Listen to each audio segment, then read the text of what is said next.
మాసం సందర్భంగా మన కాసం ఫ్యాషన్స్ కిలో చీరలు కొనండి, అరకిలో చీరలు ఉచితంగా పొందండి.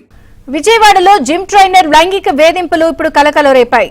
జిమ్ కొచ్చే యువతులు ఏకాంతంగా ఉన్న ఫోటోలు, వీడియోలు నెట్లో పోస్ట్ చేస్తాను అంటూ అబ్దుల్ ఖాదర్ బ్లాక్ మెయిల్ చేసినట్లు ఫిర్యాదులు అందాయి. దీంతో అబ్దుల్ ఖాదర్ పై పోలీసులు కేసు నమోదు చేశారు.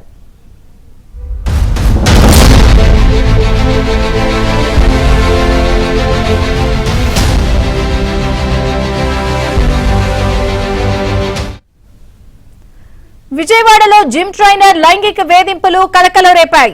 జిమ్ కొచ్చే యువతులు ఏకాంతంగా ఉన్న ఫోటోలు, వీడియోలు నెట్లో పోస్ట్ చేస్తానంటూ అబ్దుల్ ఖాదర్ బ్లాక్ మెయిల్ చేసినట్లు ఫిర్యాదులయ్యాయి. దీంతో అబ్దుల్ ఖాదర్ పై పోలీసులు కేసు నమోదు చేశారు.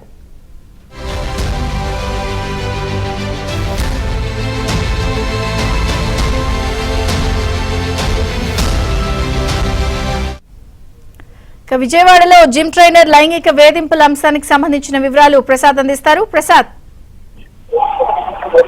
విజయవాడ కృష్ణాపురం ప్రాంతంలో జిమ్ ట్రైనర్ ఒక మహిళను వేధించిన వ్యవహారం తాజాగా వెలుగులోకి వచ్చింది. దీంతో బాధితురాలు పోలీసులను ఆశ్రయించి ఫిర్యాదు చేయడంతో అతనిపై కేసు కూడా నమోదు చేశారు. ప్రధానంగా ఆ జిమ్ ట్రైనర్ గా ఉన్న అబ్దుల్ ఖాదర్ గత కాలంగా ఈ జిమ్ముల్లో మహిళలకు అదేవిధంగా పురుషులకు వేరువేరుగా ట్రైనింగ్ ఇస్తా ఉంటారు.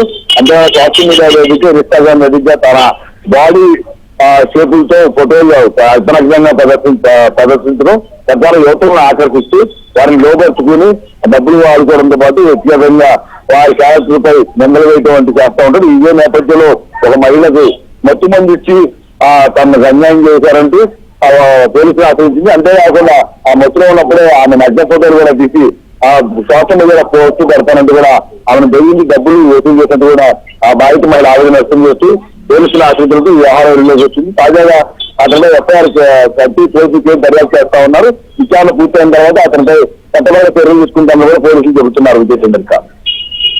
ఓకే ప్రసాద్.